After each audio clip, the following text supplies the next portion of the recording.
राष्ट्रीय शैक्षिक अनुसंधान और प्रशिक्षण परिषद के केंद्रीय शैक्षिक प्रौद्योगिकी संस्थान द्वारा प्रस्तुत है पंडित जवाहरलाल नेहरू द्वारा लिखित पुस्तक भारत की खोज पर आधारित एनसीईआरटी द्वारा संपादित एवं प्रकाशित संक्षिप्त संस्करण के पाठों का ध्वन्यांकन।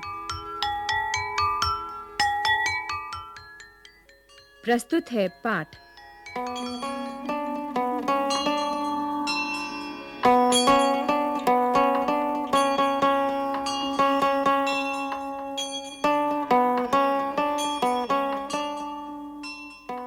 महाकाव्य, इतिहास, परंपरा और मिथक।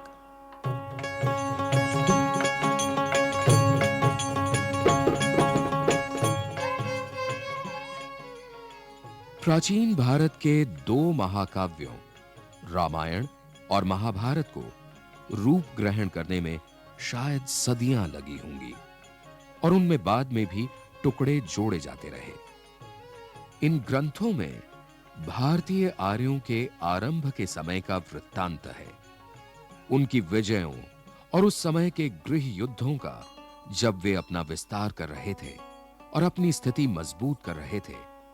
किंतु इन महाकाव्यों की रचना और संग्रह बहुत बाद में हुआ। मुझे इनके अलावा कहीं भी किन्हीं ऐसी पुस्तकों की जानकारी नहीं है जिन्होंने आम जनता के मन पर लगातार इतना व्यापक प्रभाव डाला हो।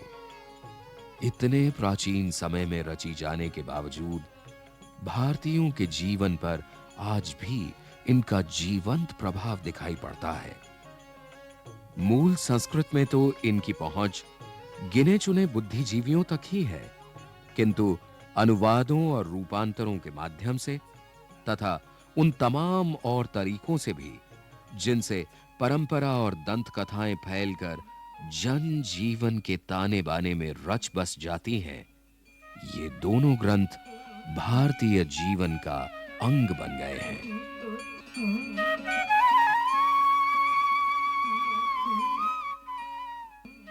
इनमें हमें सांस्कृतिक विकास की विभिन्न श्रेणियों के लिए ठेठ भारतीय ढंग से एक साथ सामग्री उपलब्ध है, अर्थात उच्चतम बुद्धिजीवी से लेकर साधारण अपढ़ और अशिक्षित देहाती तक के लिए।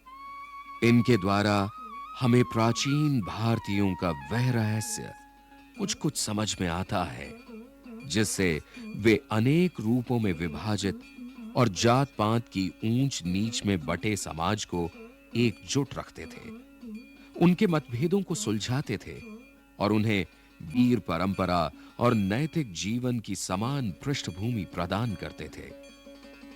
उन्होंने लोगों में एकता का ऐसा नजरिया पैदा करने का प्रयत्न किया जो हर तरह के भेदभाव पर छा गया और बराबर बना रहा।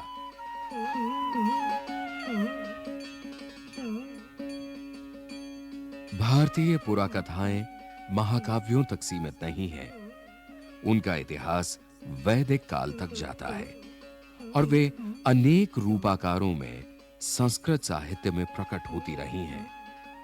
कवियों और नाटककारों ने इनका पूरा लाभ उठाते हुए अपनी कथाओं और सुंदर कल्पनाओं की रचना इनके आधार पर की है। कहा जाता है कि अशोक वृक्ष किसी सुंदर स्त्री के चरण स्पर्श से फूल उठता है। हम पत्नी रति और मित्र बसंत देव के साथ प्रेम के देवता कामदेव की रोमांचक कथाएं पढ़ते हैं। दुस्साहसी काम स्वयं शिव पर अपने पुष्प बाण का प्रयोग करता है और शिव के तीसरे नेत्र से निकली ज्वाला से भस्म हो जाता है, परंतु वह अनंग रूप यानी अशरीरी रूप में जीवित रहता है।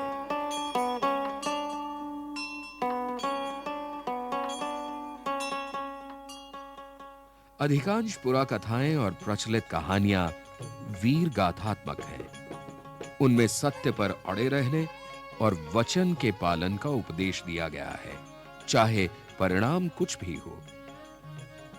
साथ ही इनमें जीवन पर्यंत और मरणोपरांत भी वफादारी, साहस और लोकहित के लिए सदाचार और बलिदान की शिक्षा दी गई है।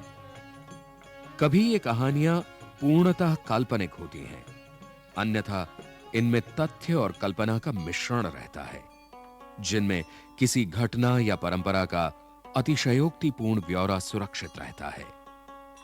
तथ्य और कल्पना परस्पर इस प्रकार गुंथे रहते हैं कि उन्हें अलग नहीं किया जा सकता, और यह सम्मिश्रण काल्पनिक इतिहास का रूप ग्रहण कर लेता है, जो हमें यह भले ही न बता सके कि निश्चित रूप से क्या घटित हुआ, पर ऐसी बात की सूचना देता है जिसका समान महत्व है, यानी लोग जिसके घटित होने का विश्वास करते हैं, अर्थात उनके विचार में उनके वीर पूर्वज कैसे कार्य करने में समर्थ थे और उन्हें कैसे आदर्श प्रेरित करते थे। इसलिए चाहे ये घटनाएं वास्तविक हों या काल्पनिक, उनके जीवन में इनकी स्थिति जीवंत तत्वों की हो जाती थी, जो उन्हें रोजमर्रा की जिंदगी की एक रास्ता और कुरूपता से खींचकर उच्चतर क्षेत्रों की ओर ले जाती है। लक्ष्य कितना ही दूर और पहुंच के लिए कठिन रहा हो, लेकिन ये उन्हें बराबर उद्यम और सही जीवन का रास्ता दिखाते रहे।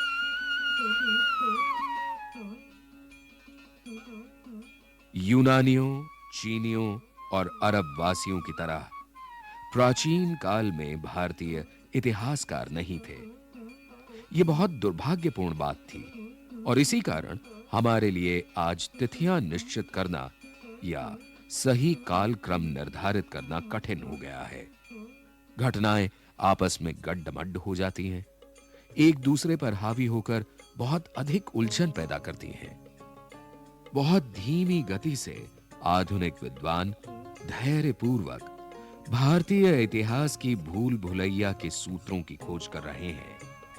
वस्तुतः कल्हण की राज तरंगिनी एकमात्र प्राचीन ग्रंथ है जिसे इतिहास माना जा सकता है। यह कश्मीर का इतिहास है, जिसकी रचना ईसा की 12वीं शताब्दी में की गई थी।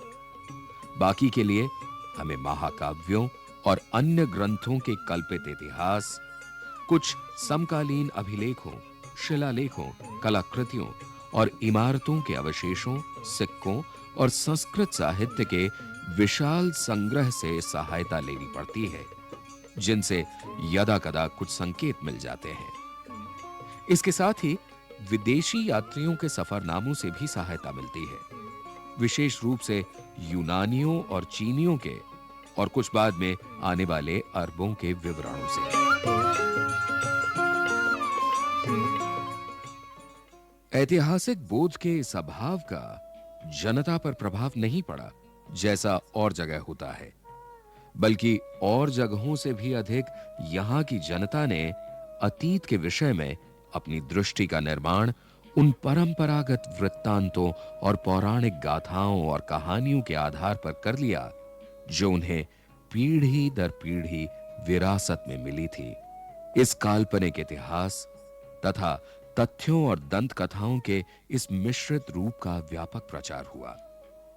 इनसे जनता को एक मजबूत और टिकाऊ सांस्कृतिक पृष्ठभूमि मिली, लेकिन इतिहास की उपेक्षा के परिणाम अच्छे नहीं हुए, जिन्हें हम आज तक भोग रहे हैं। इससे हमारे दृष्टिकोण में धुंधलापन पैदा हुआ, जिंदगी से अलगाव पैदा हुआ, और जहां तक तथ्यों का संबंध था, उनके बारे में दिमागी उलझन और सहज विश्वास करने की प्रवृत्ति पैदा हुई। दर्शन के कहीं अधिक कठिन, अनिवार्यतः अस्पष्ट और अधिक अनिश्चित क्षेत्र के संदर्भ में दिमाग में कहीं कोई उलझन नहीं थी। इस विषय में भारतीय मानस में विश्लेषण और समन्वय दोनों की सामर्थ्य थी। अक्सर वह बहुत छिद्रान्वेषी और कभी-कभी संदेहशील दिखाई पड़ता है, पर जहां तथ्यों का सवाल आता है, वह आलोचना नहीं करता, क्योंकि शायद वह कुल मिलाकर तथ्यों को बहुत महत्व नहीं देता था।